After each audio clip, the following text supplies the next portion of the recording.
జ్యోతిష్య శాస్త్రం ప్రకారం 2025వ సంవత్సరం జనవరి నెల 17వ తేదీ శుక్రవారం మేషరాశి వారు ఎటువంటి శుభ అశుభ ఫలితాలను పొందుతారో తెలుసుకోవాలంటే ఈ వీడియోని స్కిప్ చేయకుండా పూర్తిగా చూడండి. అలాగే తప్పకుండా మా ఛానల్ని సబ్స్క్రైబ్ చేసుకోండి. ఈ జనవరి 17వ తేదీ శుక్రవారం రోజు మేషరాశి వారు అప్పుల విషయంలో చాలా జాగ్రత్తగా ఉండాలి. ఈరోజు మీరు అప్పులు చేయడం కానీ లేదా ఇవ్వడం కానీ అస్సలు చేయకూడదు. ఈరోజు చేసిన అప్పు భవిష్యత్తులో తీరడం కష్టమే అవుతుంది. చెల్లించాల్సిన బాకీలను కూడా చెల్లించలేరు. ఆర్థికంగా ఒత్తిళ్లు పెరుగుతాయి. బ్యాంక్ రుణాల తాలూకు ఒత్తిళ్లు పెరుగుతాయి.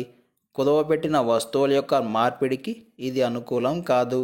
అలాగే భూముల యొక్క మార్పులకు కూడా ఇది అనుకూలం కాదు. ధన రూపేణా వృధా ఖర్చులు బాగా పెరుగుతాయి. అక్కర్లేని ఖర్చులన్నీ అధికమవుతాయి. ఎంత సర్దుబాటు చేద్దామని ట్రై చేసినా ఖర్చులను ఆపలేరు. ఏది ఏమైనా మీకు వీలైనంత వరకు ఖర్చులను తగ్గించుకునే ప్రయత్నం చేయండి. కుటుంబపరంగా భార్యాభర్తల మధ్య, తల్లిదండ్రుల మధ్య, అన్నదమ్ముల మధ్య, అత్తకోడళ్ల మధ్య అభిప్రాయ భేదాలు చోటు చేసుకునే అవకాశం ఉంది. మనస్పర్ధలకు తావు ఇవ్వకండి. ఒక్క ముక్కలో చెప్పాలంటే ఒకరిని ఒకరు అర్థం చేసుకుని గొడవలకు కంచె వేసి సంతోషంగా కాలం గడిపే ప్రయత్నం చేయాలి. అప్పుడే హాయిగా, ప్రశాంతంగా, ఆనందంగా ఉండగలుగుతారు. ఏది ఏమైనా ఈ రోజంతా మేషరాశి వారు ఇంట మరియు బయట తగ్గి ఉండడం మంచిది. ఎక్కడ నెగ్గామన్నది కాకుండా ఎక్కడ తగ్గి ఉన్నామన్నదే ఈ రోజున మీకు ప్రధానమవుతుంది. ఎంత వీలైతే అంత తగ్గి ఉండి పెద్దలకు మర్యాద ఇస్తూ రోజువారీ పనులను చేసుకుంటూ కాలాన్ని గడపాల్సి ఉంటుంది. దయచేసి రిస్కులకు దూరంగా ఉండండి. ఈ శుక్రవారం రోజు మేషరాశి వారు నీలం రంగు దుస్తులను ధరించకండి. శివకవచ స్తోత్రాన్ని పారాయణం చేయండి. ఈ శుక్రవారం రోజున ఉన్నటువంటి తిథి చతుర్థి. నక్షత్రం మఖ నక్షత్రం. రాహుకాలం ఉదయం 10:30 నుండి 12 వరకు. యమగండం మధ్యాహ్నం 3 నుండి 4:30 వరకు. దుర్ముహూర్తం ఉదయం 9:06 నుండి 9:50 వరకు.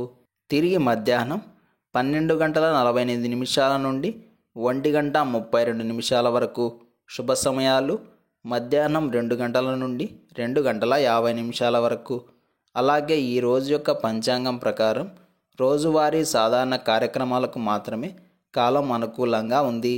అలాగే ఈ రోజంతా శుభప్రదంగా సాగడానికి, అన్నింటా విజయం పొందడానికి, చేయాలనుకున్న పనులు సకాలంలో పూర్తి కావడానికి పచ్చిపాలతో తడిపిన పసుపును నుదిటిన బొట్టుగా ధరించి దినచర్యను ప్రారంభం చేయండి. అదేవిధంగా గణపతి స్వామివారి స్తోత్రాలను కూడా పారాయణం చేయాలి.